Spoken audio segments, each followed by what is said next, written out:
Coming up on Backyard Science, the big birthday party disaster. How to keep your cool on a hot day. And how to impress your friends big time. How to measure the wind in your own backyard. Find out why skaters spin so fast. And a different sort of backyard skating altogether. But first, ever wanted to look after your own world? Control the rain and the sun? Well, here's a way for your wish to come true. I'd love to know how the world works, but it's too complicated, so I'm going to make my own mini-world. That way, I might be able to see how all the bits work together. Get hold of a really big jar, one with a lid you can seal up real tight. Pile in a layer of pebbles. Over that, throw a deeper level of garden soil. Now for a bit of gardening. Sprinkle in a few seeds. Beans or grass will do fine. We'll go a bit deeper. Here's a fine-looking specimen. Yum! Pop a few of these in the jar and you're away. Near the window it goes, but out of the direct sunlight. Give it a spray of water. Now sit back and watch what happens to your mini-world.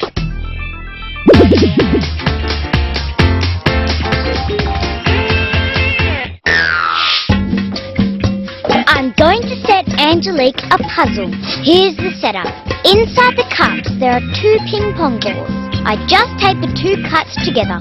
Now what she has to do is get 1 ball staying at each end at the same time. That ought to keep her occupied. She's been at it for hours. I'd better show her how, or she'll be here all day. It's all in the wrist.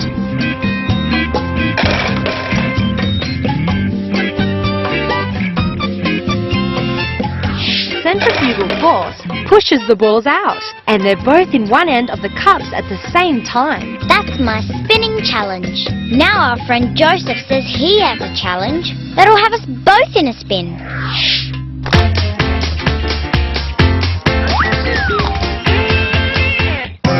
Come on, you guys, you've got to try this. First, you 2 face each other and put your hand on top of each other.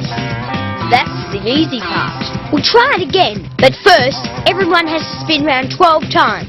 Ready, set, go! Now, try and join hands again. Not so easy now, is it? So why do we get dizzy? Well, it happens when our eyes don't believe our ears and our brains get confused. Your balance is controlled by tiny channels of fluid inside your ear. They tell your brain which way your head is pointing. When you spin around, the fluid spins too, even after you've stopped.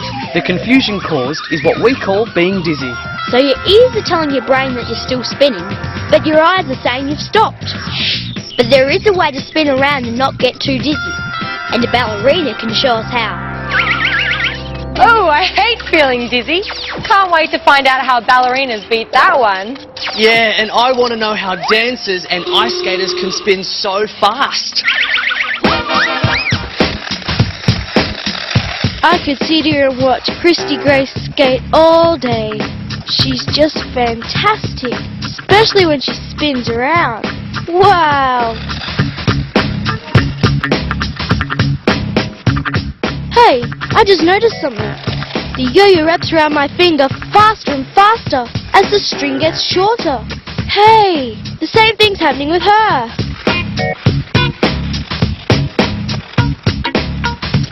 When she has her arms out, she rotates slower. As she brings her arms in, she spins faster.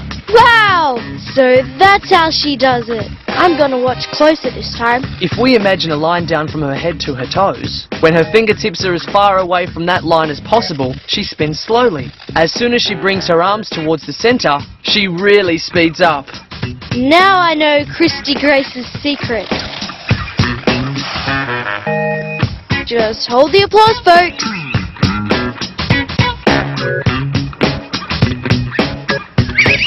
Whoops! I think I'll stick to spinning my yo-yo around.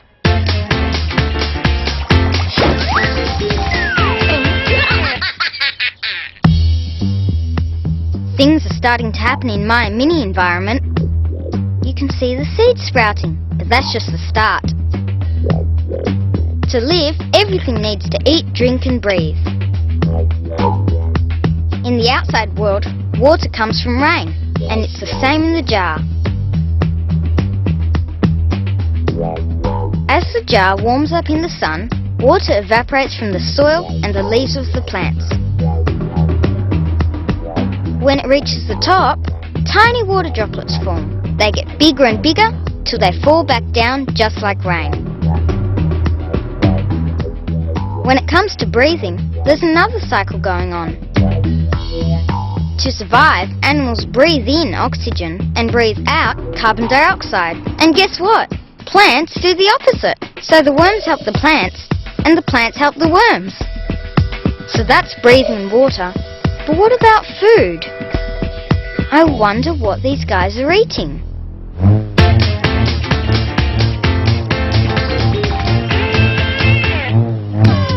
So we know that spinning around makes you dizzy. But there's a way to stop getting too dizzy. We have to do what ballerinas do. Not like that. When ballerinas spin, they always keep their eyes on one spot for as long as possible. Like this. That way, their ears stay steady and they don't get dizzy. So here we go. 1, 2, 3, 11, 12. Fingers in the middle. We did it!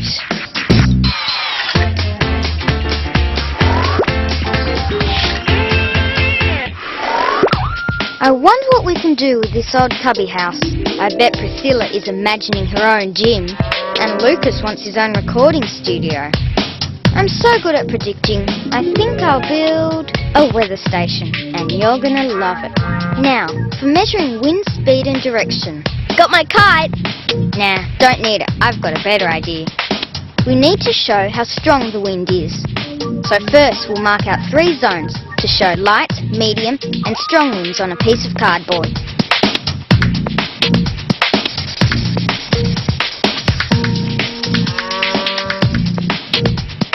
Attach it to a piece of bamboo and add a point and tail. Now take a long piece of kitchen foil, tape it to a toothpick and stick it in the corner. When the foil hangs down in the green, there's no wind. But as it gets stronger, the foil will climb up the scale. Into the red, hang on. Back down to earth, guys. Now, wind direction with a weather vane. Use a compass to find north. Then on the base of a tall flower pot, mark out the directions. Now stand the pole in it so it swings freely. The arrow swings around to the direction the wind's coming from. The way to measure wind speed and direction way up in the atmosphere is to release a weather balloon filled with gas that's lighter than air. As it floats up, the wind blows the balloon sideways. By tracking it, you can work out the wind's speed and direction for many kilometers up in the air. That's how it's done.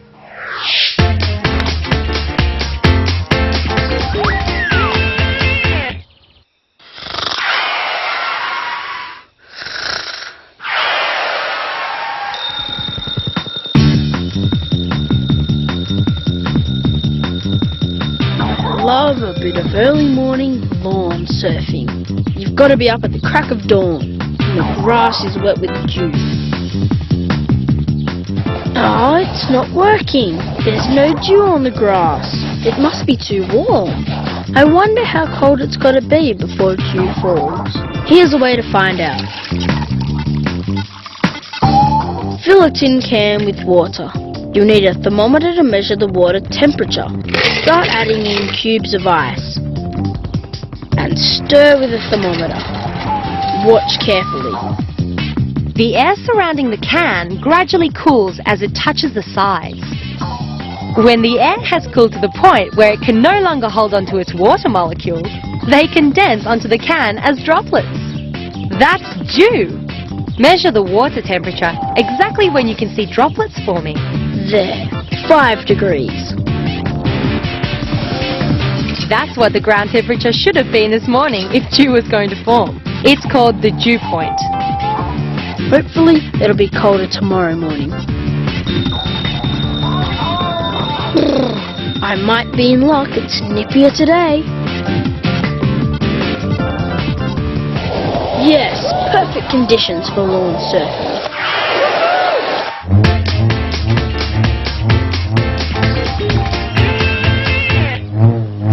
Here's a trick question.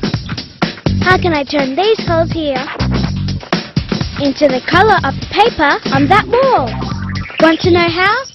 Each torch is covered with one of the pieces of cellophane paper. So I get red, blue and green.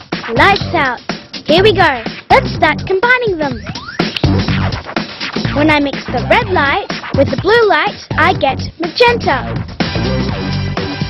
Let's try another combination. Green and blue gives me cyan. And green and red gives me yellow. We're still not there because we haven't got white yet, but hang on. When I combine all three of these coloured lights, I make white light. There! I've made my three colours look just like the paper on that wall. Hey, that's given me a great new interior decorating idea. I think John's been doing a bit of fancy interior decorating in that mini world of his. Hey, something's working. My plant's grown heaps in these last few days. We know there's a cycle of air and water inside the jar, but what are they eating in there? Well, the worms eat the nutrients from decaying leaves, and their waste feeds the plant. Plants also turn sunlight into food. Try leaving your ecosystem in the shade for a week or two.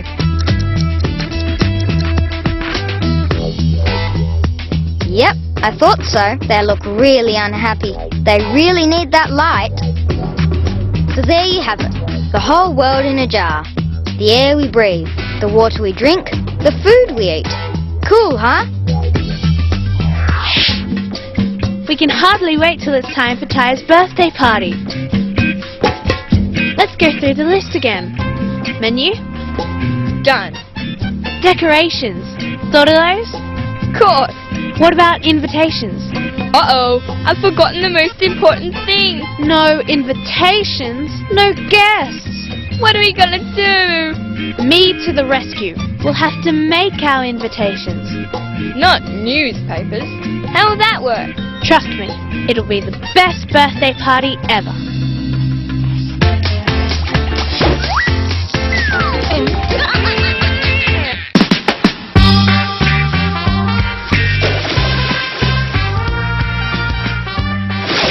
There's nothing worse on a hot day than reaching for a nice cold drink only to find it's gone warm in the sun.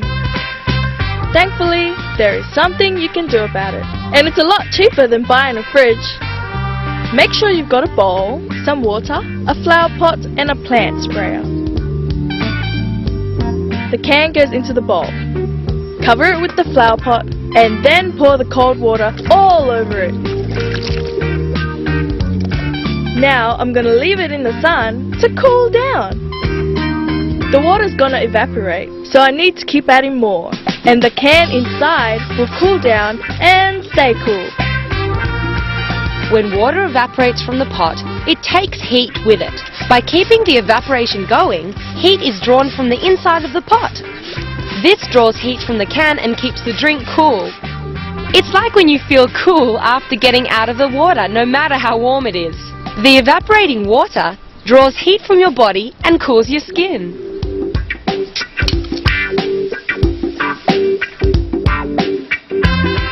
That's more like it. A drink cooled by the sun.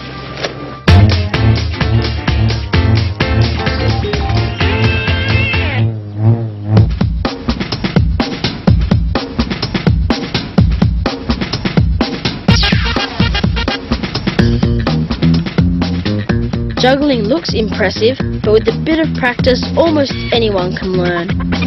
First though, you need some juggling balls. You need a bunch of balloons and some fine sand or rice to fill them with. Keep stretching the balloons till you get enough in. You want them a comfortable palm size. To make them stronger, it won't hurt to make a few layers. Cut the end off another balloon and put the first one inside it, not down. If you like, add a third layer just to be sure. Make 3 to start off with. Now, lesson 1. Start with just one ball. Toss it from your left hand to your right and back again. Too easy? We'll keep it up for a few minutes and then I'll show you the next bit.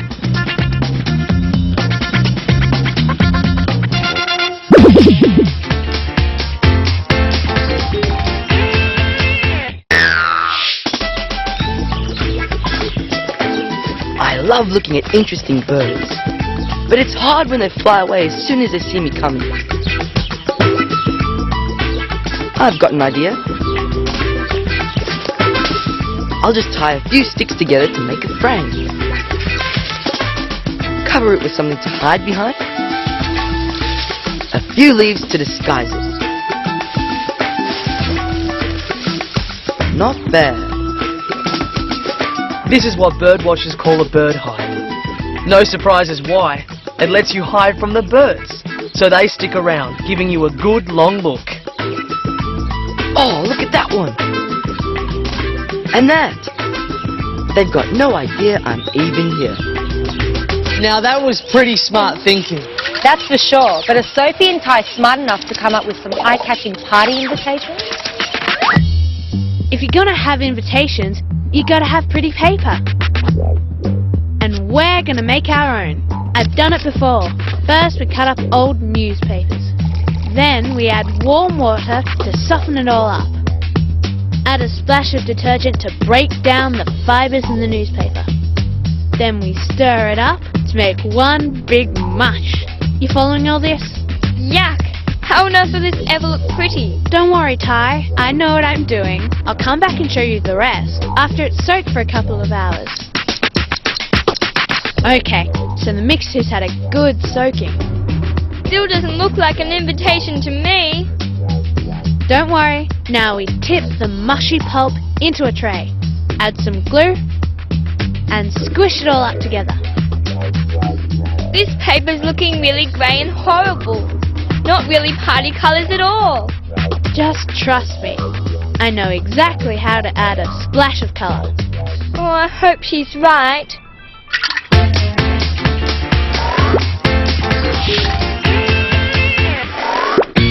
Okay, so you've got the hang of one ball juggling. Not too impressive, is it? But it's a start. Now, the second ball. Don't laugh, this is tricky. Wait till you try. Watch closely. Hold a ball in each hand. Toss the first one exactly the same way you've been doing, but when it reaches the top of its arc, throw the second one back. Now catch the first one, then the second. As you get better, see if you can keep doing it without stopping. Have a practice. I'll be back in a tick.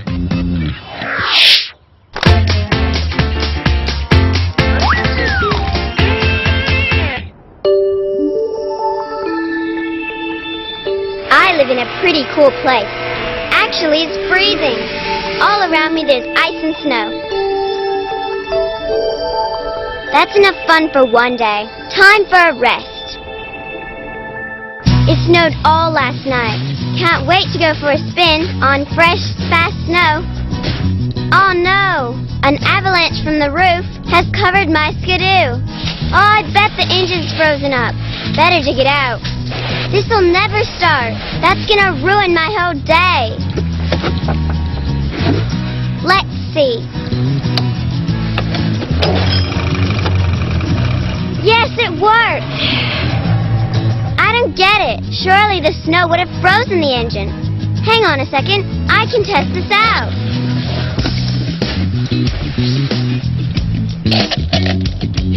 If I pour in some water, that'll be like the snow that fell on the skidoo.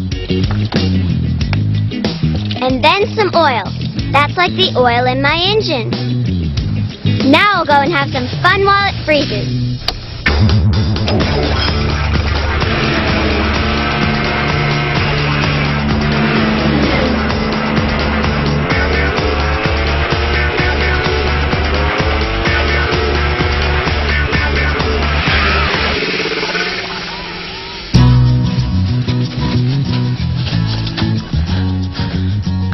The water has frozen, but not the oil. So oil freezes at a lower temperature and my engine can still run. Guess that's pretty useful when you live where I do.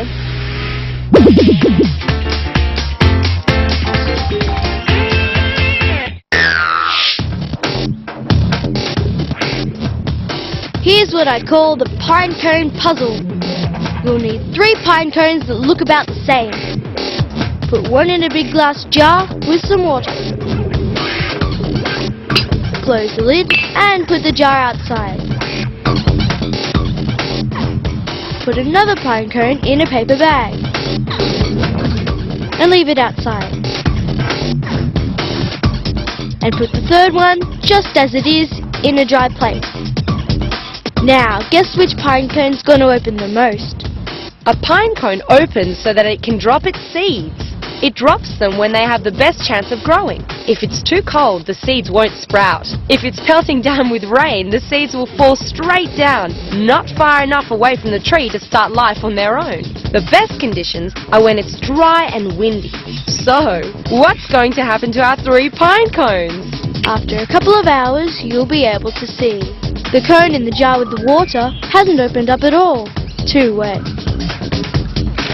The cone in the bag? It's opened up a bit because the air is dry inside the bag. But the pine cone that was left outside? It's opened up the most. That's because pine cones prefer to drop their seeds in dry, windy conditions.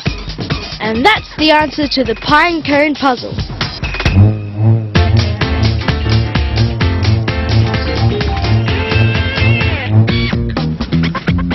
Okay, so you've got the hang of juggling back and forwards with 2 balls. Now for the grand finale. 3 balls. It's just like 2 balls, but a little busier. Start with 2 balls in one hand and 1 in the other. Make the first toss from the hand with 2 balls. Same as before, when it reaches the top of the arc, throw the ball from the other hand. This is where it gets tricky. Catch the first ball and throw the third. Catch the second, then catch the third. That's it. Stop there. You've juggled 3 balls. Keep at it. It'll take a while and you're going to drop plenty. But eventually you'll get more confident and be able to do it without stopping. Oh, and here's something to think about while you're doing it. The very best jugglers can do as many as 12 balls. Keep practicing. Now that's what I call a bit of backyard brilliance. The same sort of brilliance those party invitations will need, I'm thinking. How is Sophie gonna make my yucky grey party invitations look nice? Here's my solution. Food colouring. Just add it to the pulp mix. Psychedelic! Hey, you're right, it looks groovier already. But Soph, I've never seen party invitations as soggy as this. Well, what we have to do is lay it out on a piece of old fly screen, or anything that'll let the air flow through, and dry out the pulp. Now squeeze out as much water as you can. It might look like dog food, but when it's dried out, it'll stick together to make a sheet of recycled paper. It's still missing something. I know. Something to give it a bit of spark. Yay! Glitter saves the invite. Now we have to roll it really hard until it's flat like a sheet of paper and leave it out to dry. Wow! I told you they'd look great.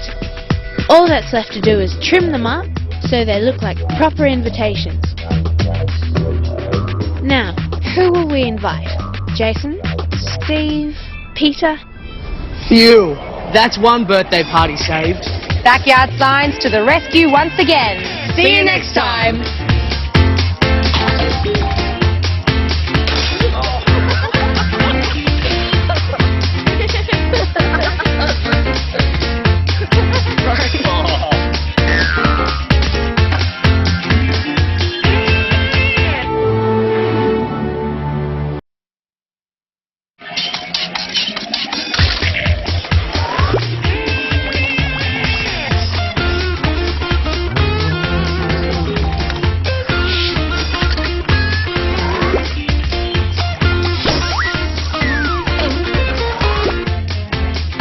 Coming up on Backyard Science, A whole new way of attacking the lolly jar.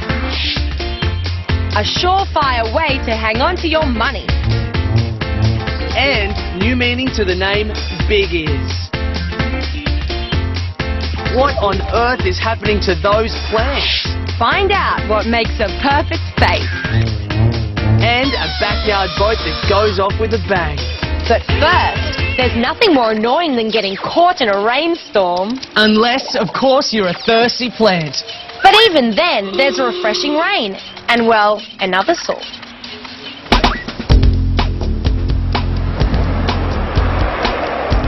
I mightn't be the world's greatest gardener, but how hard can it be to grow a pot plant? Mine gets stacks of water and I feed it up on fertilizer, but it looks pretty sick. In fact, I think it's just about dead. There's lots of muck in the air around here. I've heard that can sometimes cause rain to get acid in it. I'll collect a sample, and while that's filling up, I need to prepare a little test for the rainwater. Boil up some red cabbage in purified water. When it cools down, put it into jars. First up, I'll test some lemon juice. The cabbage water turns red. It's telling me the lemon juice is acidic. Here's some baking soda. Now the water's gone blue. It's alkali. That's the opposite of acid. Now for some vinegar. Well, that isn't acid, so no surprises there. It's acidic. What about washing powder? The solution's turned green. This means the washing powder is really alkaline. Now I can find out if the rainwater really is making my plants sick.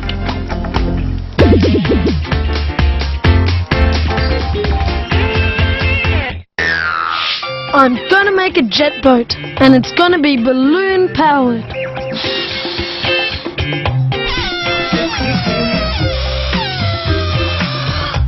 And I'll need a straw. She'll never notice it's gone. Here goes. A foil container. Punch a hole in one end. The straight end of a bendy straw into the neck of a balloon. Fix it on with a rubber band. Push the straw through and stick it in place with plasticine. A bit more down the back to weigh it down. See you later.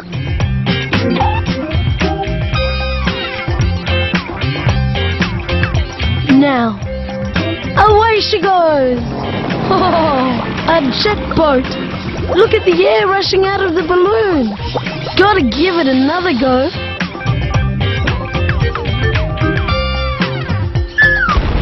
Oh, and now for a balloon-powered salvage boat. Boats that use jets out the back to push them along can reach pretty high speeds. These jet foil boats have two big engines, making water jets that propel the boats at more than 80 kilometers an hour. Now that's a jet boat. Wow, that looks like fun. I'd love to take a ride in one of those. Yeah, it looks brilliant. And Richard has a brilliant idea to find out how tall you are without even standing up. I bet I can tell how long your thumbs are without looking at them. Right. If you just keep your head still, I said still, your thumbs are that long. The same length as your nose. Want to see another trick? I'll just measure your forearm, the distance between your wrist and your elbow. And now your foot. Same again. Stretch your arms out. The length of your arm span from fingertip to fingertip tells me your height. See, they're the same. When it comes to bodies, it's all relative.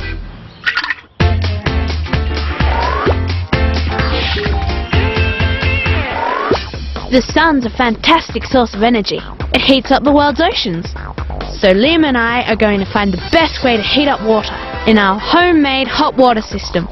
We're gonna need 3 baking trays, some water, of course, a pad and pen, some thermometers, scissors and sticky tape, cling wrap, and black plastic bin liner. We're going to put the black plastic bag in one tray. That's because black absorbs heat more than any other colour. In goes the water, then cling wrap goes on top to see if it keeps heat in. Now for the second tray.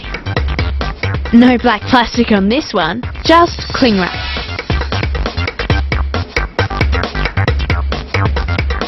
The third one, just water. In go the thermometers so we can keep an eye on the temperature. Now leave them in the sun and see how they sizzle.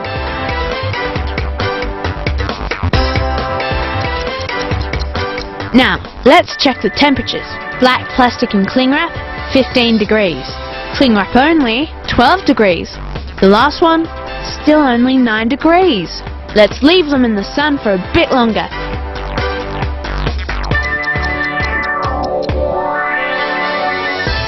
Black with cling wrap, 32 degrees. Cling wrap only, 25 degrees. The other one, still only 15 degrees. Our solar panel has worked. The tray without cling wrap stays cooler because the heat can escape quite easily. The one with cling wrap on top absorbs the heat and traps it inside so the water gets hotter. The tray with both cling wrap and black plastic is a clear winner because the black absorbs more of the sun's rays, making it hotter, and the cling wrap keeps it in. For a moment, I thought those two were going to be in hot water. Very funny. Have more sympathy for Daniella's plants. They might be in acid water. Okay, that should do me. Now I'm ready to find out if my rainwater is acid. Here goes. The indicator has turned slightly red. The rain is acidic. Acid rain is caused by pollution. Exhaust fumes from cars and factories rise up and react with water molecules in the atmosphere. The water droplets become acidic. So when they fall back to Earth, they become harmful acid rain, which is absorbed through the plant's roots. That's why I can't leave my plant out in the rain. It's already sick enough. I'm putting it on a recovery diet of pure bottled water only. I wonder what would have happened if I'd left it out in that rain forever. I reckon these 4 plants will help me find out. Over the next 2 weeks, I'll give 1 bottled water, this rainwater, this a mild vinegar water mix, and the last a strong vinegar water mix. Sorry, little plantlings, it's all in the name of science.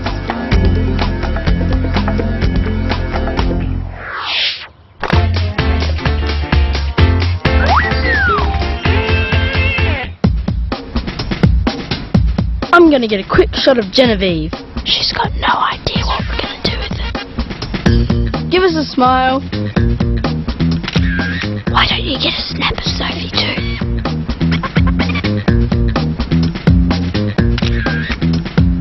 Losers.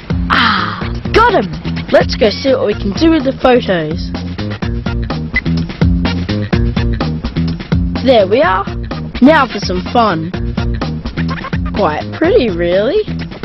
Hey, what about Sophie? Not too bad either. There's a way of changing all that. I'll just grab a mirror.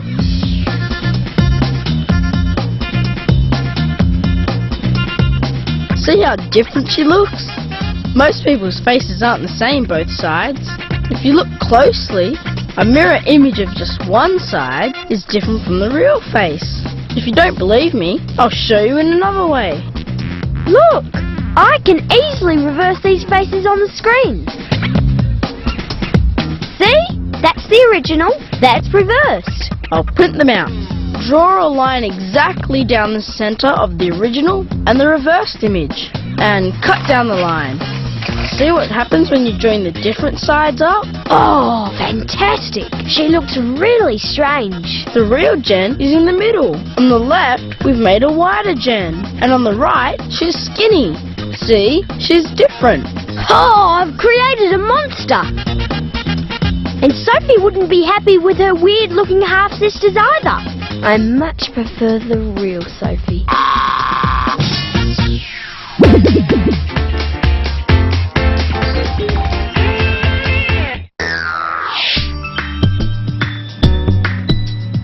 mushrooms seem to grow everywhere.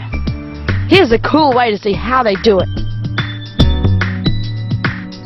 They don't have seeds.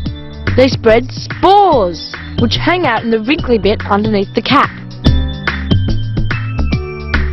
They're too small to seed just one, but there's a way of getting out thousands of them. Cut off the stalk near the cap and put it on a piece of paper.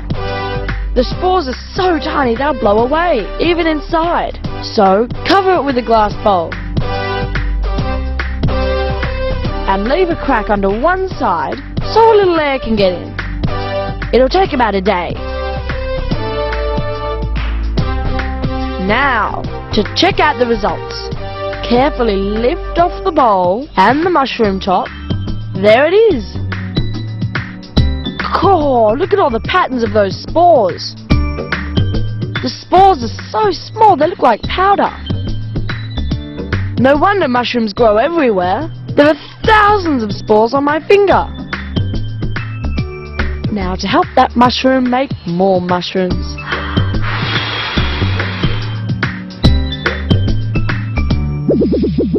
The bit of the mushroom you can see is just the very top of a fungus that lives mostly underground.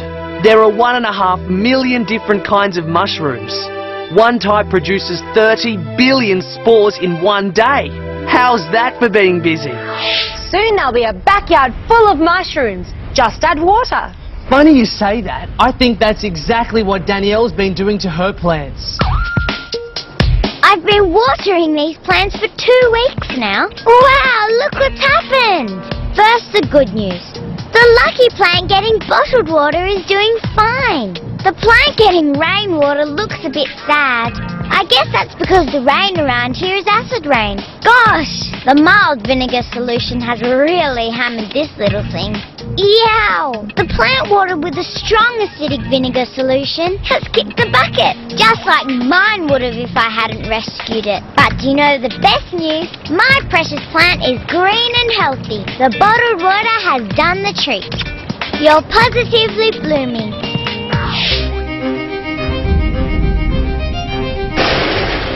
The brave adventurer has entered the Cave of Doom.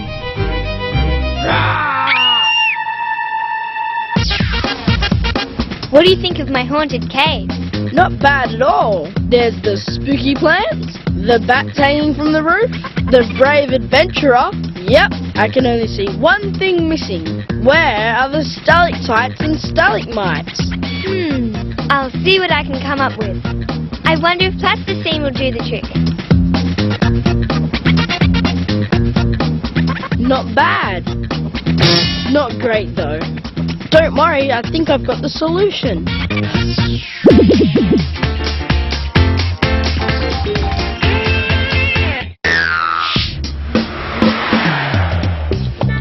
Looks like things have gone a bit quiet. Nobody looks very inspired. I've got a cool idea. Angelique's jelly beans. A pile for me, a pile for you. Here's the target.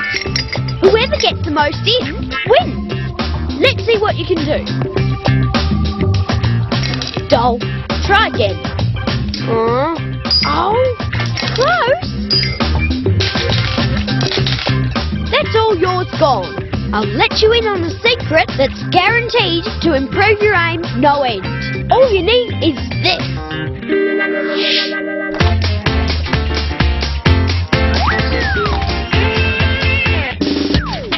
Oh, I'm cold. It's been too cold lately to take Jody for a walk. That's why she's getting so fat. On the other hand, maybe you need some of that fat to keep you warm, old girl. Actually, I'm gonna find out.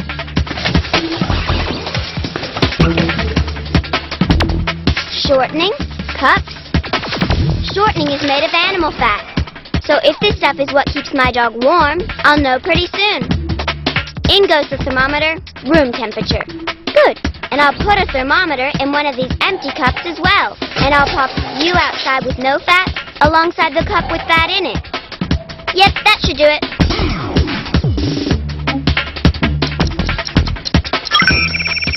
They should be pretty cold by now. Oh, the temperature of the thermometer surrounded by the fat has only dropped a couple of degrees. But the cup with no fat in it has dropped to freezing. You're fat for a good reason, aren't you, girl? Imagine living with all that freezing snow and those dripping icicles. Dripping icicles. Hey, that reminds me. I wonder how Margot and Liam are going with their plans to make stalactites and stalagmites for their haunted cave. I'll show you a way to grow real stalactites and stalagmites and make this the best haunted cave ever. Okay, here we go. First we need 3/4 of a cup of Epsom salts. Fill up the cup with warm tap water and start stirring. You're going to need 2 cups full of this stuff. We need to keep stirring until no more Epsom salts will dissolve. That's the second cup done. Now take some cotton, about a foot long, tie a weight to one end and lower this into the bottom of the cup. Do the same to the other end of the string and put it in the second cup. Both cups are now chock full of completely dissolved Epsom salts. After you've cut a hole in the roof, lower the string in, placing the cups either side of the hole. Our stalagmites and stalactites will form beneath the lowest point in the string, so position it where you want them to grow.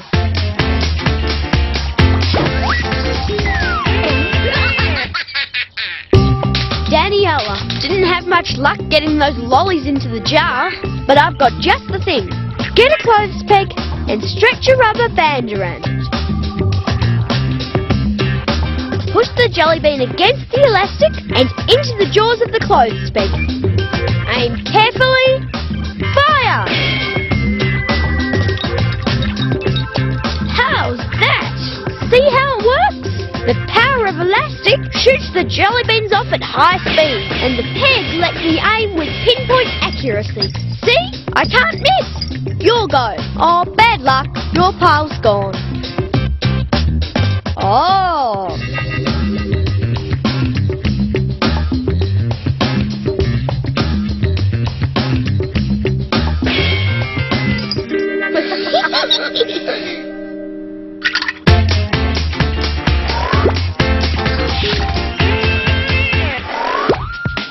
Here's a neat way to show how important your ears are. They not only allow us to hear things, but they tell us where those things are. Totally dark, Blake? Good. Now all you have to do is use your ears to find out where Sharmini is. Blake! Blake! Where is she, Blake? Na na na na na. Yep, you're headed in the right direction. Because we have 2 ears, the sound arrives at each at slightly different times. Our brain is so amazing it picks the difference and tells us where the sound comes from. Blake! Blake! But now watch this. I've rigged up a nifty gadget. Blake won't know whether he's coming or going. Oh, I hope Richard's not going to be mean to poor Blake. Ha! If you want to see mean, just wait till you see what Ben's about to do.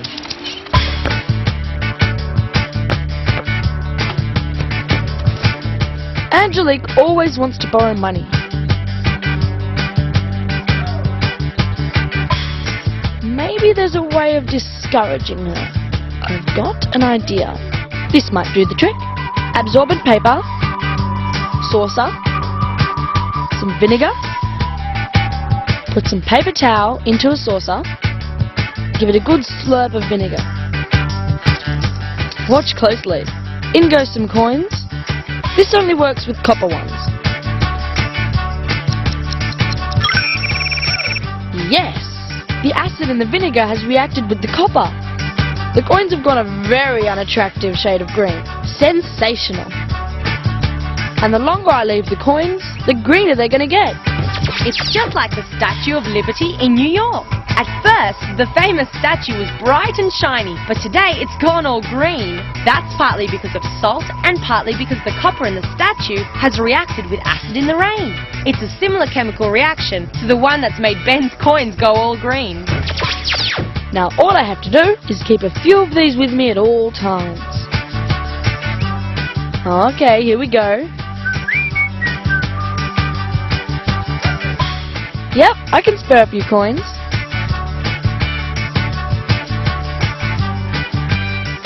This is going to save me a fortune.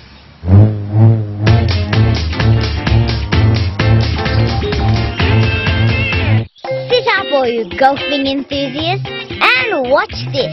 I'm going to line up 3 balls and send the end one flying without touching it. First, loosen up. Watch this.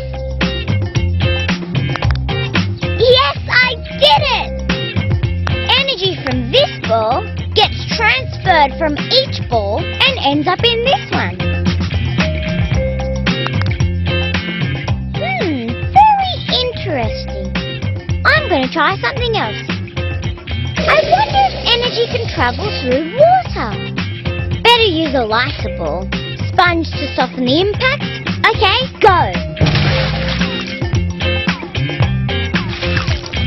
Yes! What if it wasn't the water that made it bounce? What if it was just the jar that made the ball bounce? I'll do it without the water this time. Not going anywhere. Water must have had something to do with it. One more time for luck. Go! That proves it. When Sonam bangs the jar down, the water moves upwards. The upward moving energy is transferred to the ping pong ball and it too goes flying. Now I've got no energy left for golf.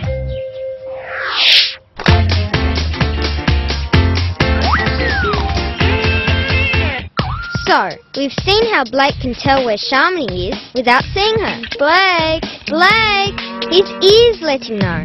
But this should fool him. I've taped 2 funnels to tubes about a metre or so long. My device basically means these funnels have become his new ears. They're big enough, but will that help him? Okay, loud and clear. Let's plug him in.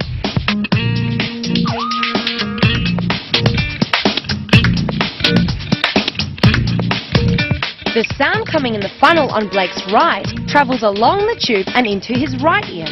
Sound going into the left funnel ends up in his left ear, so Blake hears normally. Blake, tell me where she is. Blake! Blake! Yep, you know she's there. Good. But what about if we sneakily switch these funnels around? Now when Sharmini calls out, sound going into the funnel on the right ends up in Blake's left ear. Sound going into the left funnel goes into his right ear. Blake now hears back to front. Blake! Blake! Blake! Blake! That's totally confused Blake's ears. Blake! Blake! Oh, well, poor Blake. You certainly helped prove a point. Your brain relies on your ears for directions. Some things, though, are just better not heard. I can't believe my ears! You're not going to believe how those stalagmites and stalactites are looking either. Now that is a haunted cave. Hey, look at it! It worked! A stalactite! And underneath, a stalagmite. The water was crammed full of dissolved salt. The cotton acted like a wick sucking up the water. The salt soaked down to the lowest point on the string, and when the water began to evaporate, crystals were left behind. Some dripped off and made the stalagmites coming up. The brave adventurer has returned to the Cave of Doom, searching for the fabled treasure. It's a bit spooky in here now. These stalactites are really beautiful though. They must have formed over thousands and thousands of years. A cave monster! I'm getting out of here! Cave monster? Well, I'm out of here as well. Me too, but that's only because we've reached the end of Backyard Science. See you next time.